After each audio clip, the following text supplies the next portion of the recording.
Bonjour les incarnés, je suis le devin chinois blanc du livre des mutations. Bienvenue dans l'unité de l'humanité en portrait énergétique. Pour aider la chaîne à grandir, merci de liker, de vous abonner, de partager, de commenter, voire de proposer des noms pour faire les prochains portraits énergétiques.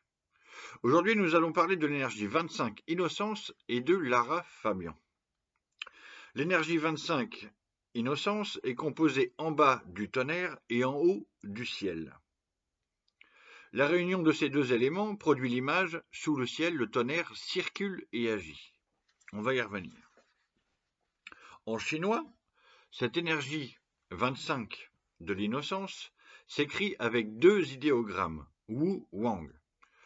Parmi les 64 énergies du Viking, la caractéristique de cette énergie 25 est qu'on ne peut la définir que par la négation. C'est-à-dire que comme le silence, on ne peut pas le nommer, sinon on brise le silence, on rompt le silence, on ne peut pas nommer l'innocence, sinon on rompt l'innocence. Alors, dans notre culture, il y a des exceptions.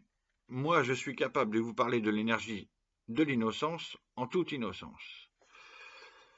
Parce que j'ai vécu d'autres énergies en même temps dans cette vie-là. C'est ça le truc. Il y a donc des difficultés pour traduire cette énergie 25 innocence. La traduction jaune du Viking de Richard Willem choisit l'innocence et l'inattendu. C'est ce côté imprévisible de l'innocence qu'il veut traduire. Et la traduction rouge de Javary et Fort préfère spontanément. Eux, ils n'arrivent pas à capter que c'est l'innocence, c'est trop connoté. On va y venir. Donc moi j'opte pour l'innocence comme pour l'authenticité. Il y a un mot précis, mais il faut le réhabiliter. C'est-à-dire que dans la culture chinoise, cette notion de l'authenticité 61 ou 25 innocence, elle n'est pas connotée comme nous dans le judéo-christianisme. Donc l'innocence, elle est là, l'énergie de l'innocence, elle est là. Bon, donc je passe outre cet interdit culturel. Avec ma liste des personnes qui se sont ou qui sont incarnées dans cette énergie 25 innocence, on comprend mieux les difficultés en présence. Donc, on a Jésus de Nazareth, qui s'est incarné dans cette énergie 25 de l'innocence. Donc, par conséquent, toute cette énergie 25 innocence est devenue la référence, l'énergie de référence pour tout le christianisme. Depuis 2000 ans, quand même.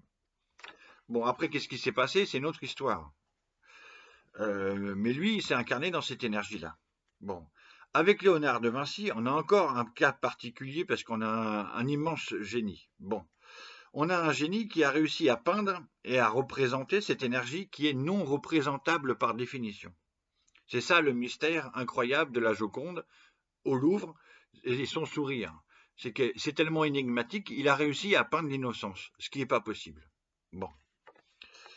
On a aussi Carl Gustav Jung. Alors là, j'en ai déjà parlé, je reviendrai peut-être, mais je ne vais pas développer, c'est trop long. Qui a vécu dans cette énergie 25 de l'innocence. Et parmi nos contemporains, on a le chanteur Christophe qui vient de nous quitter il n'y a pas très longtemps. Il y a Serge Lama, Lara Fabian et Mélodie Gardot, qui est une chanteuse américaine, avec une voix incroyable. Pour présenter cette énergie 25 de l'innocence, Javary et Fort écrivent qu'agir spontanément, c'est inventer son attitude en fonction des circonstances. D'accord ? Être à l'écoute de l'instant, agir sans plan préconçu, se départir de toute idée préalable, de manière à pouvoir répondre avec justesse aux sollicitations du moment. Intéressant. Répondre avec justesse aux sollicitations du moment. Maintenant, on va mieux comprendre le sens de la grande image qui parle du rôle de la personne dans la société. Je lis. Sous le ciel, le tonnerre circule et agit. Tous les êtres s'unissent spontanément.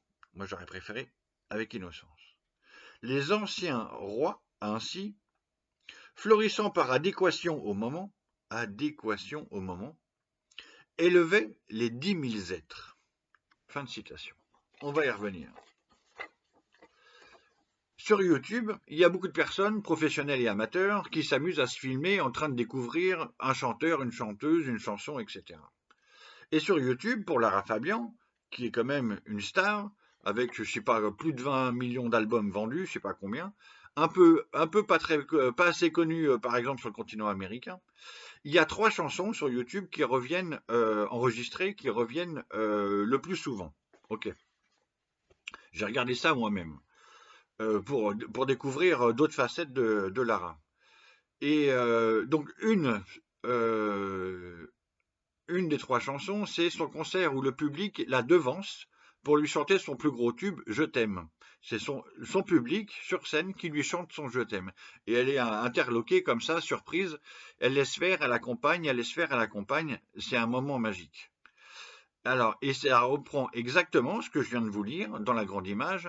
Tous les êtres s'unissent spontanément, ou tous les êtres s'unissent dans l'innocence. C'est ce que je préfère comme traduction.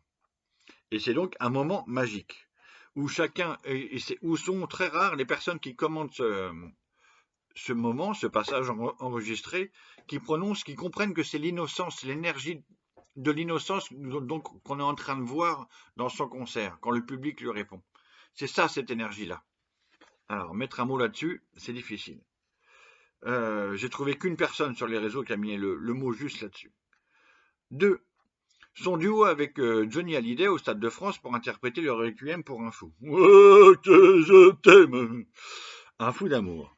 Donc, ça, c'est une adéquation au moment. Le duo est fantastique. Il y a même, c'est repris il y a 3 soirs au Stade de France. Il y a une version que je préfère aux autres qui me semble encore plus magistrale. C'est un moment magique. Mais c'est une adéquation au moment. Elle n'est pas chanteuse, elle est actrice, mais elle est au service de cette émotion, de cette chanson, de ce duo. Bon, c'est bon, on a compris. Donc troisième chanson, sa reprise de la chanson de Serge Lama, Je suis malade, donc c'est sur les réseaux YouTube toujours, où son interprétation est magistrale, à tomber. Qui retient ses larmes n'est pas humain, on va dire. Qui retient ses larmes n'est pas humain. Et aussi une adéquation au moment. Elle devient l'interprète de l'émotion musicale elle-même. On ne sait pas où elle est, mais elle est dans un frisson qu'elle nous provoque, un frisson grandiose. Et on voit d'ailleurs à la fin de cette séquence, à la fin de la chanson, qu'elle revient de son état normal. Elle était vraiment dans un état transporté, d'interprète. Bon, c'est subtil, c'est magnifique, bravo, c'est sublime. Donc, si on rajoute sa participation à La Voix au Québec, ou alors à The Voice et The Voice Kids en France, on voit bien qu'avec son innocence, si spontanée, Lara Fabian élève les chanteurs et les jeunes chanteuses, ok? Tous les êtres, les 10 000 êtres.